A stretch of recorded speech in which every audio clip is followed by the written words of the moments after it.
our free pour video series where we take a film and talk about it, analyze it a little bit.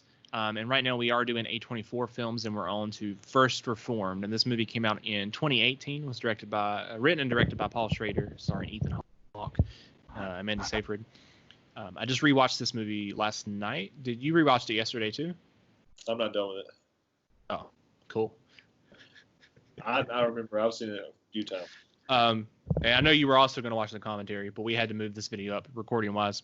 Well, that's why I didn't finish it, because I stopped it to watch different videos on people explaining and opinions. Okay, cool. Because I didn't get to do that, so you can bring that into this conversation. But I did go onto the A24 podcast finally that you've been telling me about, and listened to almost 2 whole ones. I listened to all of the one with Paul Schrader and Sofia Coppola, and then there's another one with Ethan Hawke, and I can't remember her name right now, but she's in his film Blaze, and she's also, I'm not sure exactly, but do you know who I'm talking about? I didn't watch Blaze. No. I have to look it up. But anyways, I started a podcast with both of them, and I think I finished majority of it. I had like a little bit left. See what her name is, if it'll tell me. But yeah, got some good information from both of those, especially the one with Paul Schrader. Not just on the film, but just screenwriting in general too. So, have you listened to that one? Yeah. Definitely recommend checking that one out. Because that's what I found out some bits and pieces too of stuff like that. Before Arnold became governor, Schrader wanted to make a Western with him. And he was talking about like the movies that he could be making next, and that he had like 3 potential ones that he was thinking about. One was like a kind of what he had done in the past, which was a Tarantino vibe type film, but I don't really think they've worked I haven't seen a lot of Paul Schrader's films, so I need to go and check some of those out. But by looking at the reviews and stuff, I don't know if that's worked with him so much. And then the other 2 was one about his brother, he said, but he didn't really seem that excited about that one, because he said that the films that he had made about his family in the past were some of his weaker films. And then the other film was a Western, which I presume is the Western that he had put on hold about like 20 years ago. He said he needed to re-update it because it is 20 years old, but he was still like interested in that one. So it makes me wonder too, would he bring Arnold back to play the same character now that it's 20 years older? Arnold was still in his 50s when he in the early 2000s. So, I don't know what the Western is, but it would be cool to see Arnold in a Western. Oh, please, just hand it over. But there's other people that he could get in that role too that I would be very interested. I hope that's what he does next. But we'll see. But this film, saw it in theaters at Aperture in Winston-Salem. I enjoyed it there. Wish I could have saw it on actual film somewhere. That would have been cool. I love the cinematography in it. The aspect ratio that they decided to go with, I thought that really, really worked well for the film. But just the other aspects of the cinematography as well, from the lighting, I thought was awesome. Just some of the shots too, when he walks out there at the pollution site and you see the colors in the sky around him in there. I thought it's always like so. And I was wondering this watching the film, in the area, I think it's in New York where this is based. I wonder, does it always look like this outside, where it always looks like it's about to rain, where it's just like a cold feeling, or about to snow, and just very overcast the whole time, or do they like go out of the way to shoot with it looking like this because it's just the aesthetic they wanted for the film? But I definitely think it fits too with his character and the story they were telling, because his character too has a sickness as well. Yeah. They don't exactly say what it is. I'm assuming it's some sort of cancer, but kind of fits definitely with the overcast, and there's the world itself where they're talking about in the film, and the troubling, the stuff that's coming ahead, the way the Earth is headed. That's kind of like, the overcast of like what's to come. I think fits perfectly. What are some of your thoughts? Well, it's like some of the things, a couple of videos I watched was they were talking about how the overall theme is climate change, but then it's also how people notice things and they don't do anything about it till it's too late. And it's just like the little pieces, like when he, you know that he's sick, But then it says like, when he's doing the voiceovers, like, oh, I pushed off my health long enough, 5 months. So it's like, you could have possibly been cured. No, it doesn't matter. You saw he watched a fight on the sidewalk, didn't do anything about it. And then you found the suicide vest, didn't do anything about it. It's just all these late reactions and just until it's too late. What do you think about that situation too with the woman that he kind of just explodes and goes off on? Do you think they had a past relationship? Maybe they hooked up? Well, yeah, they had sex. Okay. Yeah. That's what I imagined, but yeah, they definitely had sex. Now, I don't know if it was like a relationship beyond that. Because it doesn't come. I don't think so. She was like talking about taking care of him. And he's like, "Yo, we tried that." So I think they might have tried, but they definitely were together at some point. I got the feeling that they were. And he broke it up. Friends that ended up having sex, and then she wanted more, and then he did not. Because I don't think his character. I don't know. I mean, the stuff in his life before that too. Yeah, with his wife and obviously his son, which, and jumping ahead a little bit, but that one scene too, just makes me the maddest in the whole movie is when he's at the diner, with the pastor from Abundant Life, and then the other guy as well from the is it an oil company, I think, the energy company, whatever. Well, he owns a few places. Yeah. Ed Burke or something. Yeah. Just the biggest fucking asshole. And I just would have beat the shit out of him right there in the diner. Well, one, like, he starts off bad because you like pushing me in the seat. Yeah. Oh no, man, you're sitting over there with the other guy. Pull up a chair or something, dude. I'm not sliding. But yeah, talking about how the guy kills himself. Like, oh, you were counseling him. Oh, maybe you should be quiet then. Yeah, that's where I would have lost it, because the other stuff would have pissed me off, like him like saying, you know what God wants. Yeah. Well, I mean, he is a minister, pastor, or whatever the right word is for it. Reverend. Yeah. Well, I mean, he already said he doesn't, because when he was talking to the other guy who kills himself, he's like, who can know the mind of God? Well, I mean, I know exactly, but you're going to say stuff like that to him and just to benefit your company and your ideas. And it's annoying anyways, but then at that point when you're like, maybe you should, look at yourself or whatever. Oh, nah, I would have fucking lost it. And the pastor, Cedric, the entertainer, doesn't do anything. No. His character is awful too. Can I get some coffee or something? Because he's just there. He's worse than the energy guy. You think? I think so. Because, I mean, at least he knows, like, they should be doing something about it. Yeah. Like, the other guy he believes that climate change is not real. I feel like Cedric the Entertainer knows it's real, but just doesn't care because of the money. Church is getting funded by the energy company. So he's like, well, man, I'm not getting paid if I say something. So you're even worse. Yeah. And there's that scene with him, too, where he's talking to Ethan Hawke's character. And we know as an audience that his son is dead at this point because of the conversation earlier. And he brings it up, it's like, you don't know what it is to raise a child in this world. And he's like, I did raise a child in this world. Yeah. And then when he turns the chair around on him, oh, no. Nope. Yeah, just stops listening. I don't think so. What he's saying. Just doesn't care. Just I want you to say things that are making me happy, and that's it.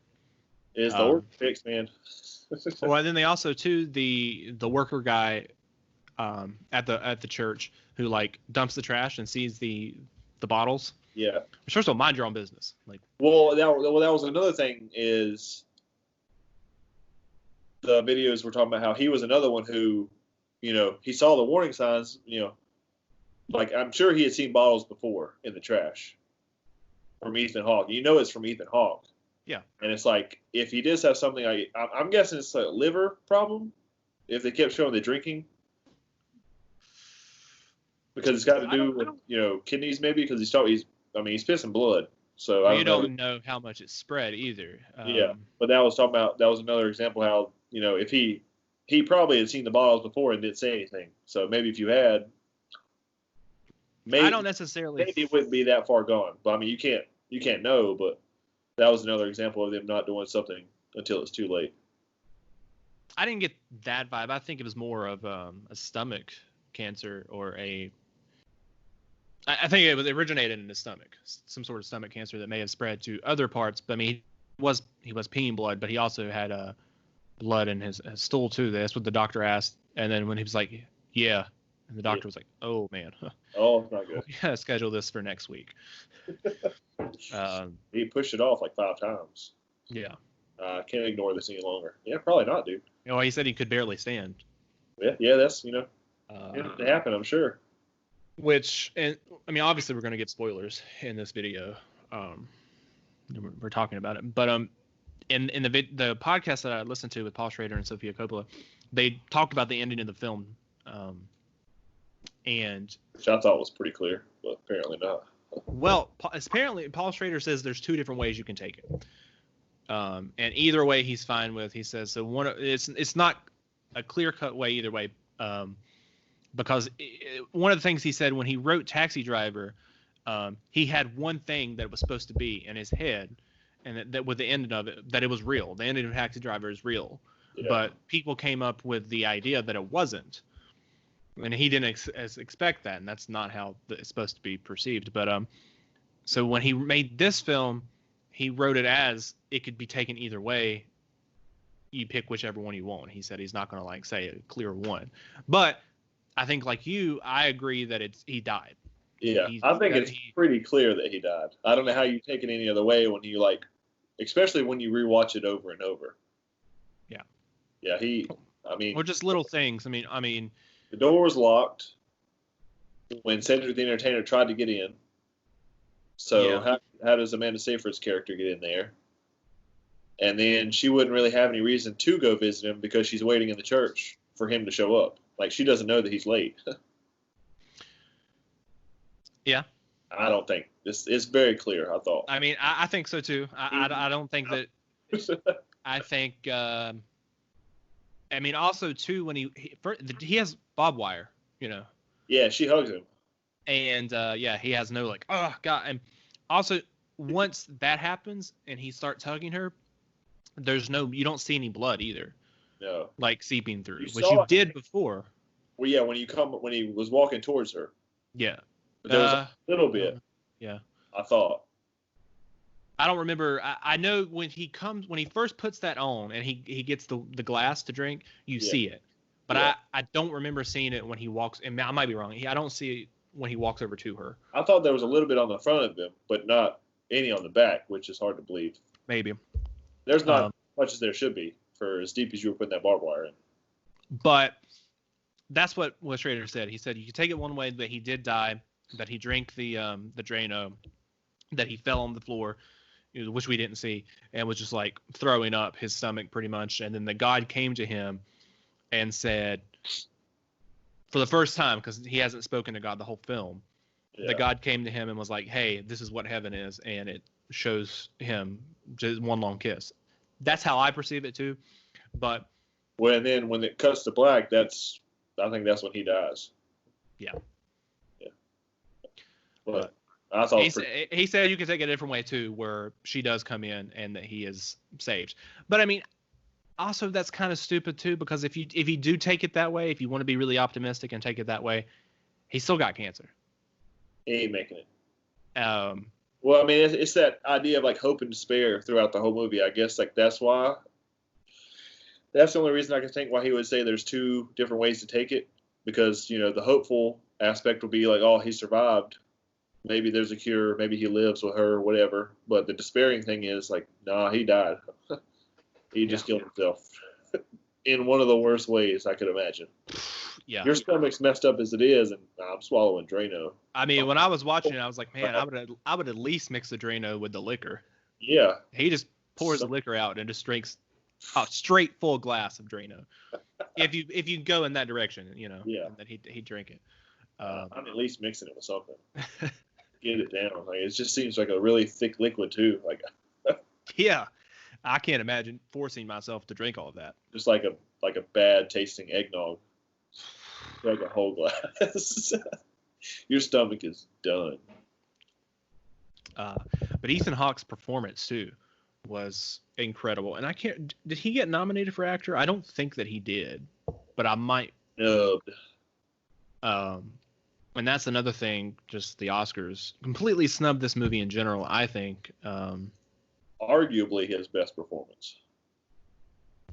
I would say his best performance. I don't know exactly if I would have. I don't think I would have gave him the win. I would have nominated him. Their Oscar stupid website just put things out. But yeah, I would have definitely gave him a nomination. Let's look real quick. Yeah, so Willem Dafoe was nominated for At Eternity's Gate, which I haven't seen, and I don't think anyone has. And then Viggo Mortensen was nominated for Green Book, who should not have been nominated. Bradley Cooper should have been nominated. Christian Bale should have been nominated. And Rami Malek, which I'm okay with him being nominated, but I don't think he should have won. No, definitely not. Should have been Bradley Cooper.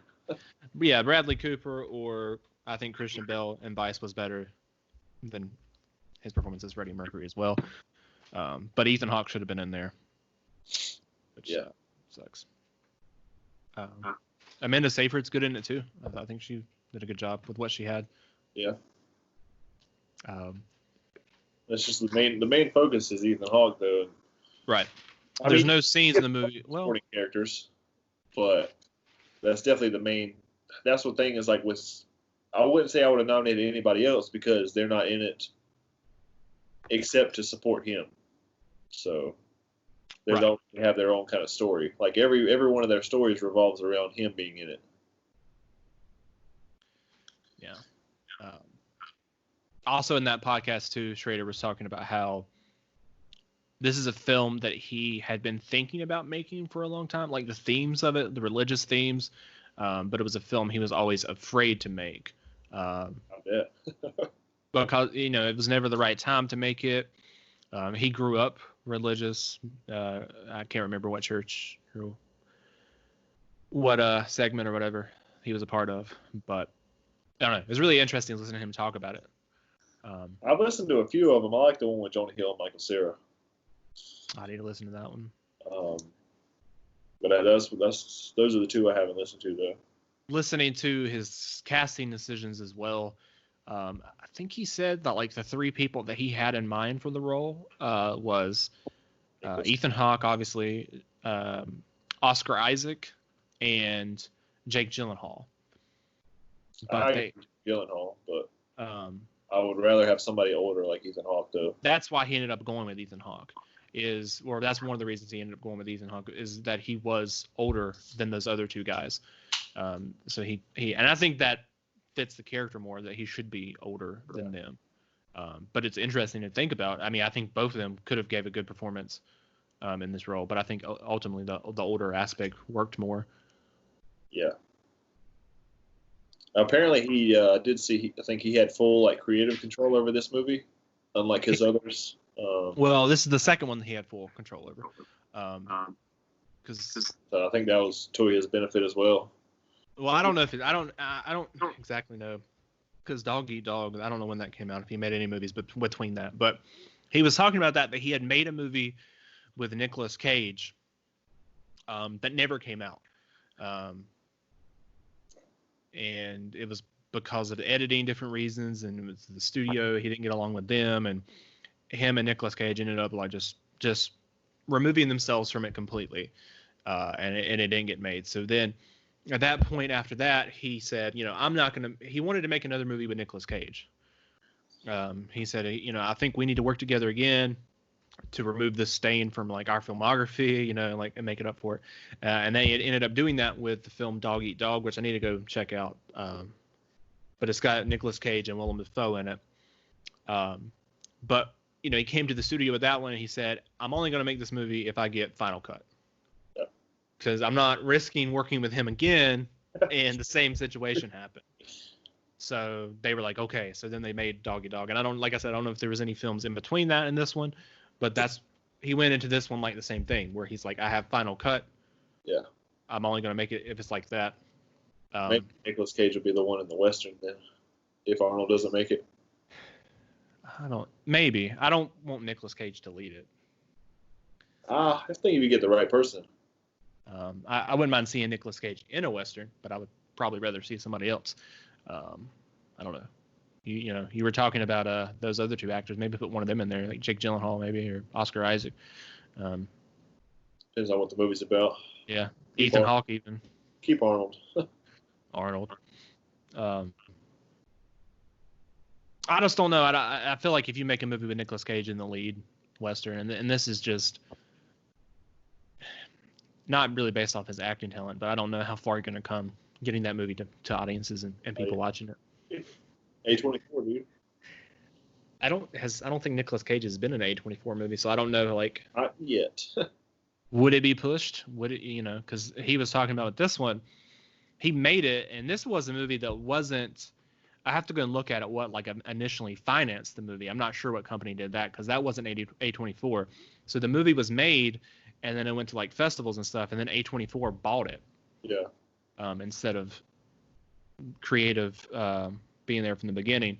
And then it was like another 6 months of them showing it at more festivals, A24, getting like audience reaction and stuff like that before they made a decision. Hey, this is when we're going to release it, and then we're going to push it and all this stuff. They should have released it later in the year. Very odd time for this movie to come out. That would have been, I think probably because it didn't have much competition. I guess, but I think it was a poor decision because it came. Well, we saw it in June. Yeah. I think that's when it came, or late May. I think it was June. I thought it was even earlier, honestly. But I think it was June, but that was that's just you could have obviously had a big contender for that.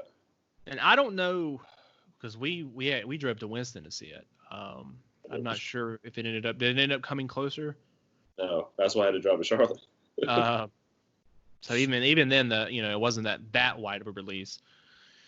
But I think I would have put it in like October, like late October. That's what I would have put it. Came out because that's the time of year. You're getting towards Oscar season. It's getting colder outside. I think it fits the film better. It's just like that type of movie. You just like this is not the type of movie you want to go out in like a hot summer day. I want to go watch this. And you're talking about competition, but I don't think as far as like getting a wider audience and getting into those theaters, that's not going to happen in June when you have movies like a Marvel movie or whatever. They're not places like Regal, unless it's like a specialty Regal. I think you went to one of those where they showed mainly independent films. Yeah, it's closed now. Yeah, well, that's what I'm saying. Like they're not going to risk taking away their screens to show First Reformed, where they could put another Marvel movie in each screen, 3D too, like. So. Yeah. Well, I mean, that's just I want to say that's another. Is it not pollution that causes the colorful sunsets too? I'm not sure. I thought that was. That's beyond me. I think that's. I want to say that's part of the reason why the sunsets will be like that kind of different colors, just because of like different pollution and particles in the air. Pollution's that place is clear, dude. They cleaned it up. Yeah, I saw. But I mean, behind them wasn't clear. But I think that's another reason I say that colorful. I mean, it looks pretty. Yeah. But it's toxic. Yeah. If that's, I think that's what causes it. Yeah. So that's another hope and despair kind of thing right there. So I mean, if you look at that shot, just like if you just saw it, like, oh man, this looks really good, but oh yeah, forgot this because they're just poisoning the air. Yeah, that's something I didn't even think about. That is interesting. As another layer to the film. Because I mean, that's what when you're looking at it, that's what you're thinking about is how good it looks, but it's not necessarily a good thing. You're able to achieve that shot because of climate change, just ruining everything. What do you think about the shot where they're floating? I don't know what that means. I don't know what it means. I was wondering if you had any kind of deep knowledge into that. I have no knowledge. There's, I mean, it's showing you the world, different shots around the world, so that probably adds to. But I don't know environment and whatnot. Don't know what that shot means. You could have explained that on the podcast. They didn't explain that on the podcast. They didn't talk about that. I'm not listening to it then because that's what I want to know. It's the weirdest shot in the movie. 6 feet apart, dude. It's like, trying to think other. I think the gift shop scene, all of that part of the movie was kind of interesting too. Called the souvenir shop. And you see him like giving the tour. Like, this is what my day is like, And the guy just like tips him at the end. I mean, it's just interesting. Like, 250-year-old church, and like you have like what 7 people that come there. Yeah. When he's that was weird. Well, I mean, it's right down the street. It's owned, I guess, by Abundant Life. Yeah, it's owned by them, but that's the thing, like, about religion. Like, you could go to this church where, I mean, arguably you would get a more pure message, but I'm going to go to the commercial church. Yep. Big, out of the way, make me feel good. Because, like I say, just even his like small sermon, that's not going to make you feel good, dude. Like, that's going to make you think, like, I want to go up here, the more contemporary church. Feel good. Because that's really what they're keeping that church there for, is for looks. We're a souvenir shop. It's like, hey, we have this. It's been here 250 years. No one goes here anymore. We just keep this guy employed here so that it's a functioning church. But the organ doesn't even work. You're probably getting something. I don't know how it works. You might be getting something from the military too, since you're employing him. Definitely, you're getting the tax break for that. I'm sure. Oh man, didn't even think about that. Yeah. I'm sure you're getting something for employing him since he served. Very strategic. Don't even have their own people to sing either at that church. They had to get people from Abundant Life to come. Yeah. No one's in the choir, dude. It's like, our organ doesn't work. Nothing works. Mm-hmm. Which is weird because even at the Abundant Life scene, you only had 5 people singing in the choir. They showed us. So, I mean, obviously there's a bigger one because it's a huge church, but only 5 people are practicing. I'm going to assume that they were new people or something, because I don't know why you wouldn't show the whole. There should be a lot more people for that. I mean, unless that's like they were the ones that were singing. Everybody else could have been, I guess, doing background or whatever you call it. Yeah. Or humming or whatever. But I don't know. Do you have any more thoughts on it? I mean, it's up to I like I say, I haven't finished it completely again, but it's going to be in my top 5 A24 movies. I don't know where it's going to fall in yours. I'm not sure yet. It's going to be my top 10. I know. It's a 4.5 for me. Excellent film. Yeah, that's what it'll. I mean, that's probably what's going to stay for me. Yeah. But I do, like I say, I don't. There are a few other Ethan Hawke performances I would put up there as far as his best, but this is definitely like top 3. Definitely not the Before trilogy. This video's over. It's up there, like I say, it's like top 3. Like when I looked through his filmography, and I was like, oh well, you got this one. And this is a leading role, so he has some supporting roles that I really like, but then I don't know. Well, the only one out of the Before trilogy I would put in there would be Before Midnight. I think that's his best performance out of that trilogy. Yeah, performance-wise, I would say so too. Not like the best movie out of theirs, but you're insane. But like I said, other little ones, but I think this is definitely up there. Yeah, I would agree. I also think, just shout her out again. I think Amanda Seyfried's a underrated actress. Yeah, she hasn't been. Mean Girls, dude. Mean Girls. That movie Lovelace, which I don't think many people watched. Did you watch it? I like the movie. You didn't like the movie? I liked her performance. Yeah, I didn't really like the movie. Not for me. It's been so long. I remember liking it, but if I rewatched it now, I don't know what I would rate it. James Franco was Hugh Hefner, I think. Yeah, that was a small part of the movie. He wasn't in much of it, but I think he was a producer on it too. Maybe that could have been why he was also in it. But yeah, I think her performance was really good in that. I remember. Not a huge. I don't know. I'm not going to go into that, but yeah, good movie. First Reformed 4.5. I think what next week is Hereditary. Yeah. God. So you're excited for that one. I think I'm gonna be sick. We'll talk about some more Oscar snubs. God, must be talking about like 8th grade, like weeks ahead or something. Well, we'll talk about that too. But Hereditary. There's a few Oscar snubs I definitely think for Hereditary. You're insane. Actress. Not even close. Cinematography. Woof. We'll talk about it. All right, guys. Don't forget to like this video and subscribe to the channel. We'll be back next week with an all-new episode of Free Pour.